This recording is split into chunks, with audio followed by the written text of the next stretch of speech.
Ya, halo sahabat tani, ketemu lagi bersama saya di dunia tani. Oke, sahabat tani, gimana kabar kalian? Tentunya hari ini baik-baik saja ya.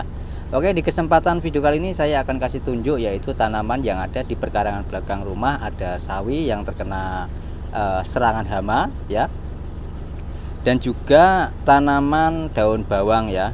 Beberapa minggu yang lalu hujannya terus menerus teman-teman sampai saat ini ya. Jadi untuk daun bawang itu mengalami gejala bisa disebut moler juga bisa, tapi masih gejala belum molernya ya. Seperti ini ya teman-teman ciri-cirinya. Jadi daunnya itu menguning. Nah, untuk perawatannya gimana Pak caranya supaya bisa bertahan hidup gitu ya, bisa terus hidup dengan baik? Caranya cukup simpel, hanya membuangi daun yang kering seperti ini teman-teman ya. Ini untuk mencegah daun yang lainnya itu tidak ikut kering itu ya. Jadi seperti itu. Karena apa toh kok bisa mengering daun bawang ini? Jadi yang pertama adalah kelembapan ya. Teman-teman harus perhatikan kelembapan tanah. Daun bawang ini tidak suka banyak air, tapi juga suka air. Jadi bisa disebut harus sedang ya. Kelembapannya itu sedang teman-teman. Tuh bisa dilihat ya. Banyak yang mengalami seperti ini. Tuh. Meskipun mau dikasih abu ya tetap teman-teman. Cuman abu itu mencegah terjadinya jamur pada akarnya, itu saja ya. Jadi ini tanaman yang baru saya tanam kemarin ya, 3 hari yang lalu ya, untuk sawinya teman-teman tuh.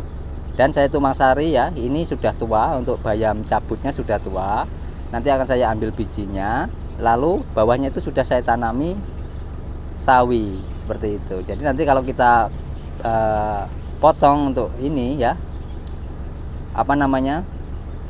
bayam cabutnya itu sudah ada tanamannya. Dan juga saya kasih tunjuk ya teman-teman ya. Jadi untuk pembibitan sawi saya bikin sendiri bibitnya seperti ini ya teman-teman ya. Tuh seperti ini. Nah, ciri-cirinya kalau bibit sawi sudah siap dipetik itu daunnya sudah menguning semua. Jadi ini sudah tua. Jangan menunggu sampai bibit sawi itu kering di tempat, karena nanti bisa pecah semua untuk bijinya. Nah, jadi tidak bisa disimpan ya, meskipun tumbuh tapi kan tidak bisa disimpan teman-teman ya. Kalau masih seperti ini kita petik lalu kita jemur, itu kan bisa disimpan untuk bibitnya. Tuh. Jadi memang berapa hari minggu ini memang hujan terus menerus teman-teman di tempat saya. Jadi untuk tanaman tidak begitu baik ya. Tuh. Tapi tenang saja, kalau kita menggunakan secara alami, tanaman itu sudah tahu apa yang akan dia lakukan sendiri ya. Yang penting alami ya teman-teman ya. Kalau kita menggunakan kimia ya, kalau di musim penghujan ini tambah akan semakin buruk untuk tanaman, itu pasti. Itu yang saya alami waktu saya menggunakan kimia teman-teman. Tapi kalau saya menggunakan secara organik seperti ini, itu pasti aman. Tuh bisa dilihat ya. Oke, jadi sudah saya tanam. Di sini ada tomat ya. Sayangnya tomat ini itu sering diserang oleh burung pipit, tuh bisa dilihat dimakani daun-daunnya. Jadi untuk pembuahannya pun tidak maksimal teman-teman ya. Di sini juga ada bayam lokalnya teman-teman seperti ini. Ini bayam lokal ini bagus ya, tidak terkena hama.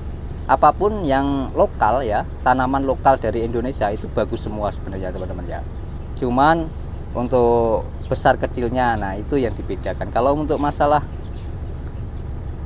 kandungannya itu sama, malah lebih bagus yang lokal daripada yang tidak. Tuh. Cuman beda ukuran saja, lokal sama hibrida itu beda ukuran saja. Oke, ini ya wajar kalau sawi di musim penghujan itu busuk seperti ini. Dan ini ada ulatnya teman-teman, bisa dilihat ya ulatnya. Tuh. Nah, makanya ini saya cabut, kenapa? Dan ini saya tidak bikin pupuk, melainkan nanti akan saya bakar saja kalau yang terkena busuk seperti ini. Itu ya. Oke, ini rimpang saya yang saya tanam ya, tumbang sari juga dengan rimpang, dan ini belum waktunya kita petik karena masih belum kering semua daunnya. Oke, saya kasih tunjuk pada teman-teman ya. Kita langsung saja ke perawatan daun bawang.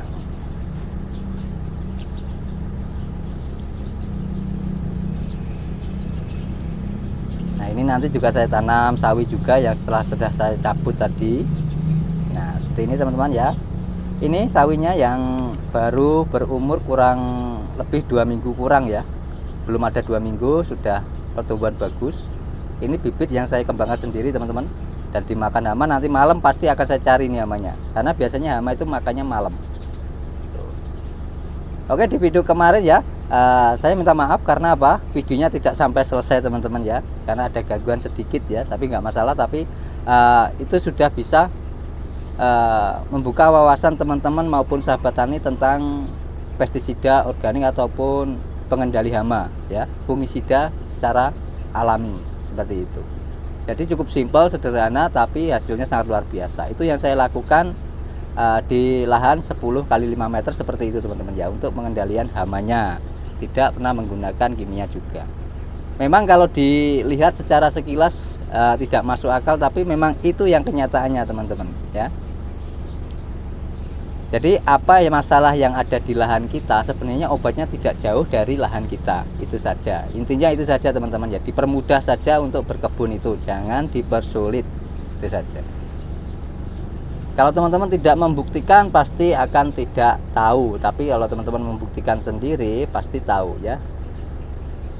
Boleh dibuktikan sendiri, karena yang saya lakukan seperti itu. Untuk tanaman tidak diserang hama itu seperti itu. Rutin saya semprot. Nah penyemprotannya berapa hari Pak? Biasanya saya 1 minggu sekali itu saya buatkan, saya semprotkan ya.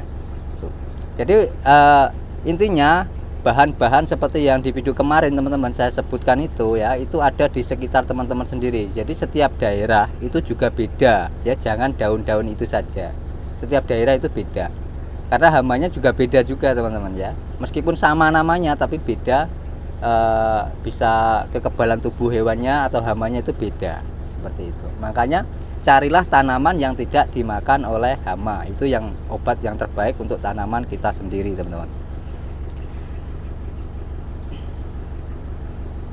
Oke, jadi untuk tumbuhan kemarin, tanaman yang saya praktekkan kemarin teman-teman ya, itu adalah selain mengendalikan hama ya, tidak membunuh teman-teman ya, tidak membunuh hama, tapi mengendalikan hama supaya tidak menyerang tanaman kita, itu juga sebagai perangsang tumbuh ya. Karena apa, yang saya cari adalah daun yang muda. Daun yang muda kan biasanya cepat sekali tumbuhnya teman-teman. Di situ zat yang cepat tumbuh itu banyak sekali, makanya saya buat fungi maupun insek dan perangsang tumbuh seperti itu teman-teman ya. Kalau itu difermentasi juga lebih bagus teman-teman ya. Caranya gimana ya, nanti ya pasti akan di video kesempatan yang akan datang pasti akan saya buatkan cara-caranya. Dan juga ada yang bertanya ya tentang pembuatan katalis. Oke, untuk pembuatan katalis ini sebenarnya gimana ya, harus membutuhkan waktu yang lama teman-teman ya. Kenapa harus membutuhkan waktu yang lama? Karena bahannya juga harus yang sudah 3 tahun lebih itu. Oke, dari sini paham ya teman-teman ya. Jadi ini perawatannya cukup kita buangi saja seperti ini rutin, nanti akan tumbuh dengan baik dan kembali pulih kembali. Tuh. Oke, jadi itu saja yang saya bagikan pada teman-teman ya. Mudah-mudahan teman-teman bisa mengambil titik poin pada video kali ini, dan sisi positifnya pada video kali ini tentang berkebun secara alami. Dan juga bagi warga perkotaan tidak lupa lagi ya, manfaatkan perkarangan teman-teman karena banyak sekali manfaatnya. Yang pertama, salah satunya adalah bisa makanan-makanan sehat.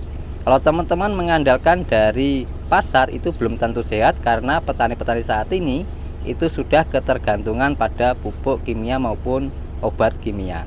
Oke, itu saja saya bagikan, semoga bermanfaat dan bisa menginspirasi. Saya akhiri, wal taufiq wal hidayah. Wassalamualaikum warahmatullahi wabarakatuh. Salam petani cerdas luar biasa. Terima kasih sudah menonton sampai selesai.